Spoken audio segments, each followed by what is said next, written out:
ಭಾಳ ಸ್ಪಷ್ಟವಾಗಿ ನೋಡಿ. ಈ ಒಂದು ನಾನು ಆ್ಯಸ್ ಎ ಪೊಲೀಸ್ ಇಲಾಖೆಯಲ್ಲಿ ಇಷ್ಟು ವರ್ಷ ಆ, ಆಗಿರೋ ಅನುಭವದ ಆಧಾರದ ಮೇಲೆ ಹೇಳ್ತೀನಿ, ಗ್ಯಾಮ್ಲಿಂಗ್ ಮಾಡಿದವ್ರು ಯಾರೂ ಉದ್ಧಾರ ಆಗಿರೋದು ಇತಿಹಾಸದಲ್ಲಿ ಉದಾಹರಣೆನೇ ಇಲ್ಲ. ಹೌದಲ್ಲ? ನಾವು ಭಾಳ ದೂರ ಹೋಗ್ಬೇಕಾಗಿಲ್ಲ. ಈ ಮಹಾಭಾರತದಲ್ಲಿ ಇಡೀ ರಾಜ್ಯನೇ ಕಳ್ಕೊತಾರೆ ಪಾಂಡವರು. ಹಂಗಾಗಿ ಗ್ಯಾಮ್ಲಿಂಗ್ ಯಾವುದೇ ಎನಿ ಫಾರ್ಮ್ಸ್, ಅದು ಇಸ್ಪೀಟ್ ಇರ್ಬೋದು, ಮಟ್ಕ ಇರ್ಬೋದು, ಕ್ರಿಕೆಟ್ ಬೆಟ್ಟಿಂಗ್ ಇರ್ಬೋದು, ಅಥವಾ ಈ ಥರ ಗೇಮಿಂಗ್ ಆ್ಯಪ್ಸ್ಗಳಲ್ಲಿ ಇರ್ಬೋದು, ಇನ್ನು ಬೇರೆ ಬೇರೆ ಆನ್ಲೈನಲ್ಲಂತೂ ಸಾಕಷ್ಟು ಪ್ಲ್ಯಾಟ್ಫಾರ್ಮ್ಸ್ ಬಂದಿದ್ದಾವೆ. ಯಾವುದ್ರಲ್ಲೂ ಹಣ ಕಳ್ಕೊಂಡು ಆಡೋವಂಥದ್ದು ಯಾವುದು ಆಡೋಕ್ಕೆ ಹೋಗಬೇಡಿ. ಅದರಲ್ಲೂ ಮುಖ್ಯವಾಗಿ ವಿದ್ಯಾರ್ಥಿಗಳಿಗೆ ನಾನು ಸಂದೇಶ ಕೊಡೋಕ್ಕೆ ಇಷ್ಟಪಡೋದು, ನಿಮಗೆ ತಿಂಗಳ ಮೇಂಟೆನೆನ್ಸಿಗೆ 2,000 3,000 ಅದು ಕಷ್ಟಪಟ್ಟು ಹೊಂದಿಸಿ ಕಳಿಸ್ತಾ ಇರ್ತಾರೆ. ಅದರಲ್ಲಿ ಯಾವುದೋ ಒಂದು ಈ ಬಿಗಿನರ್ಸ್ ಲಕ್ ಅಂತ ಇರುತ್ತೆ, ಹೊಸದಾಗಿ ಆಡಿದಾಗ 100 ರೂಪಾಯಿ ಕಟ್ಟಿ 200 ರೂಪಾಯಿ ಬಂದ್ಬಿಡೋದು, ಆ ಥರದ್ದಾದಾಗ ಆ ಥರ ಅಟ್ರಾಕ್ಷನ್ ಆಗುತ್ತೆ ಅಷ್ಟೇ. ಭಾಳ ಕಷ್ಟಪಟ್ಟು ನಿಮಗೆ ವಿದ್ಯಾಭ್ಯಾಸ ಪಡ್ಕೊಳ್ಳಿ ಅಂತ ನಿಮ್ಮ ಪೋಷಕರು ಹಣ ಕಳಿಸ್ತಿರ್ತಾರೆ, ನಿಮ್ಮನ್ನು ಓದೋದಕ್ಕೆ ಕಳಿಸ್ತಾ ಇರ್ತಾರೆ.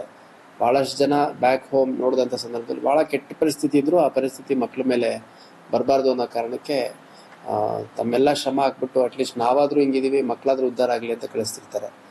ಸೊ ಹಂಗಾಗಿ ಈ ಥರ ಗೇಮಿಂಗ್ ಆ್ಯಪ್ಗಳಲ್ಲಾಗಲಿ ಯಾವುದೇ ಗ್ಯಾಮ್ಲಿಂಗ್ ಆ್ಯಕ್ಟಿವಿಟೀಸಲ್ಲಿ ತೊಡಗಿಸ್ಕೋಬೇಡಿ ಅಂತ ನಾನು ಕರೆ ಕೊಡಲಿಕ್ಕೆ ಇಷ್ಟಪಡ್ತೇನೆ. ಒಂದು.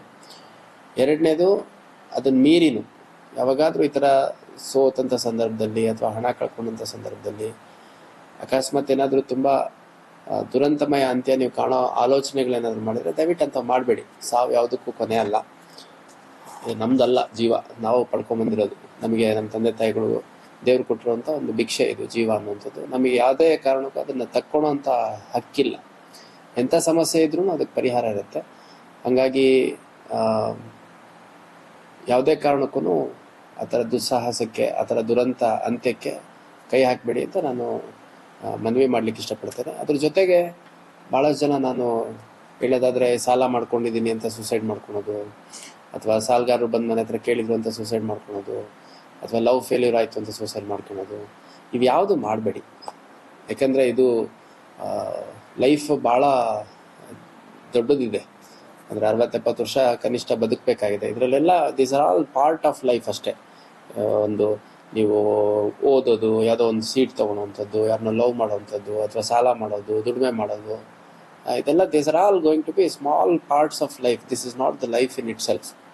ಸೊ ಹಂಗಾಗಿ ಆತ್ಮಹತ್ಯೆ ಮಹಾಪಾಪ ಅಂತ ಒಂದು ಕೆಲಸಕ್ಕೆ ಯಾರೂ ಕೈ ಹಾಕಬೇಡಿ ಅಂತ ಈ ಸಂದರ್ಭದಲ್ಲಿ. ಮತ್ತು ಸ್ವಲ್ಪ ಸುತ್ತಮುತ್ತ ಇರೋವಂಥ ಸ್ನೇಹಿತರು, ಕುಟುಂಬ ಸದಸ್ಯರು ಅಥವಾ ಕಲೀಗ್ಸು ಅಬ್ಸರ್ವ್ ಮಾಡಿ. ಆ ಥರದ್ದೇನಾದರೂ ಸಾಲದ ಬಗ್ಗೆನೋ, ಅಥವಾ ಸೂಸೈಡ್ ಬಗ್ಗೆನೋ, ಲವ್ ಫೇಲ್ಯೂರ್ ಬಗ್ಗೆನೋ, ಅಥವಾ ಬೇರೆ ಯಾವುದೋ ಒಂದು ಸ್ಟ್ರೆಸ್ ಬಗ್ಗೆನೋ ಯಾರಾದರೂ ಮಾತಾಡ್ತಾ ಇದ್ದಾರೆ ಅಂದರೆ ಅಂಥ ಸಂದರ್ಭದಲ್ಲಿ ಅವ್ರುಗಳಿಗೆ ಸ್ವಲ್ಪ ಮೋಟಿವೇಟ್ ಮಾಡಿ, ಅವ್ರನ್ನ try to bring them out of it. ಅಥವಾ ಸುಮಾರು ಸಂದರ್ಭದಲ್ಲಿ ಅವ್ರ ಕುಟುಂಬ ಸದಸ್ಯರಿಗೆ ಇವೆಲ್ಲ ವಿಚಾರಗಳು ಗೊತ್ತೇ ಇರೋದಿಲ್ಲ.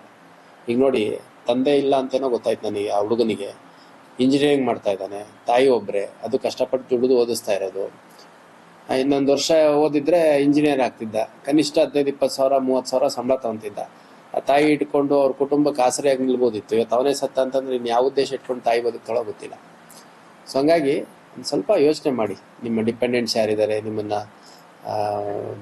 ತಂದೆ ತಾಯಿಗಳು ಯಾರಿದ್ದಾರೆ, ನಿಮ್ಮ ಸಿಬ್ಲಿಂಗ್ಸ್ ಯಾರಿದ್ದಾರೆ, ಅವ್ರನ್ನೆಲ್ಲ ಯೋಚನೆ ಮಾಡ್ಕೊಂಡು ಸ್ವಲ್ಪ ಬೋಲ್ಡಾಗಿ ಲೈಫ್ನ ಫೇಸ್ ಮಾಡಿ ಅಂತ ಸಂದರ್ಭ ಹೇಳಲಿಕ್ಕೆ ಇಷ್ಟಪಡ್ತೀನಿ. ಇವಾಗ ನಾವು ನೋಡ್ತಾ ಇದ್ದೀವಿ, ಕೆಲವು ಕಡೆ ಎಲ್ಲ ಲೈಸೆನ್ಸ್ಡ್ ಗ್ಯಾಮ್ಲಿಂಗ್ ರೀತಿಲಿ ಕೆಲವು ಆ್ಯಪ್ಸ್ ನೋಡಿದ್ದೀವಿ. ನಿಮ್ಮದೇ ಕ್ರಿಕೆಟ್ ಮ್ಯಾಚ್ ಮಾಡ್ಕೊಳ್ಳಿ, ನಿಮ್ಮದೇ ಕ್ರಿಕೆಟ್ ಟೀಮ್ ಮಾಡ್ಕೊಳ್ಳಿ, ರಮ್ಮಿ ಮಾಡ್ಕೊಳ್ಳಿ. ಅನ್ಫಾರ್ಚುನೇಟ್ಲಿ ದೊಡ್ಡ ಮಟ್ಟದಲ್ಲಿ ಅದು ಅಡ್ವರ್ಟೈಸ್ಮೆಂಟ್ ಕೂಡ ಆಗ್ತಾ ಇದೆ.